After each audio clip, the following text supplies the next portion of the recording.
लेकिन संतोष, आज मेटल्स की रिबाउंड पर बिल्कुल नजर नहीं हट रही है, क्योंकि एक तो वीकली एक्सपायरी का ट्रेड है, ये सेक्टर भी है जो कम चला हुआ है, क्योंकि अगर एफआईएस की बाइंग है, मार्केट एक बाइंग जोन में है, तेजी है, सारे सेक्टर्स में तेजी है, तो क्या मेटल की तेजी भी कुछ तो एक्सटेंड कर सकती है।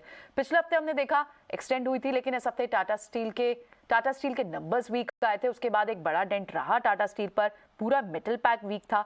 लेकिन अब यहां से एक्यूमुलेशन के लिए कौन से स्टॉक्स तैयार हैं, चलने के लिए कौन से स्टॉक्स आपको तैयार दिख रहे हैं?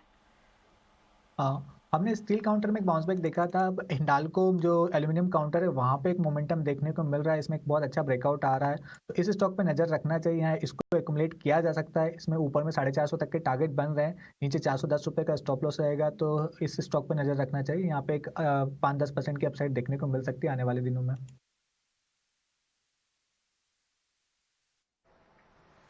संतोष, आपने अदानी विल्मर के बारे में बात किया था। अदानी विल्मर आज 1% ऊपर है, इन स्पाइट ऑफ दिस की मार्केट आज रेंज में है, बाजार आज रेंज में ही रहेगा।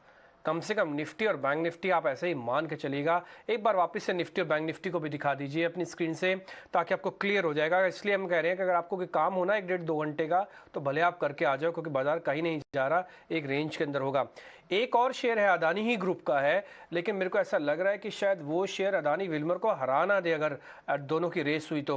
वो है अदानी ग्रीन्स। संतोष, आप एक बार चेक करेंगे अदानी ग्रीन्स को भी, क्या इस पे आप मोहर लगा सकते हैं? क्योंकि शुरुआत के पहले 15-20 मिनट का जो मैंने ट्रेड देखा, उसके अंदर मेरे को अदानी ग्रीन्स में ज्यादा पावर दिख रही है अदानी विल्मर के मुकाबले।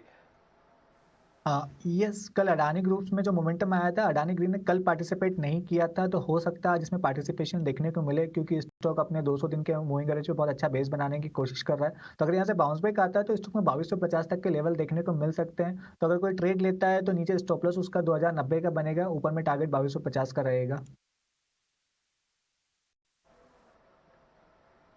ओके, ठीक है। फोर्टिस हेल्थ केयर है, शर्मिला एक बार आपकी रिकमेंडेशन इस पे चाहिए हो गया। ये शेयर धीरे धीरे करके चलता है, मैनेजमेंट का पूरा हिस्सा बदल चुका है अब।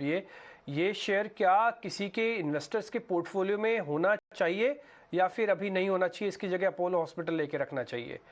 Apollo versus Fortis. I don't think there is any competition. I think Apollo Hospitals would be the preferred stock. और आई थिंक जहाँ अपोलो हॉस्पिटल्स का सवाल है, जिस तरह से उनका बिजनेस इंप्रूव हो रहा है, जिस तरह की उनके वर्टिकल्स है, सभी चीजों को देखकर मुझे लगता है कि it is definitely a much stronger play than Fortis.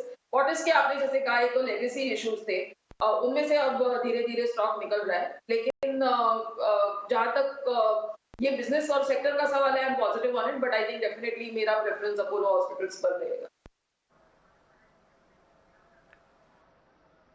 ठीक है, शर्मिला का प्रेफरेंस अपोलो हॉस्पिटल पे है। जाना नहीं है, सिर्फ शेयर लेना है, ना ही फोर्टिस में जाना है ना ही अपोलो हॉस्पिटल में जाना है, सिर्फ शेयर लेना है। तो दोनों शेयर्स पे मोहर है, जाना किसी हॉस्पिटल में नहीं है। ये हमारी शुभकामनाएं भी हैं सभी को। आगे आते हैं एक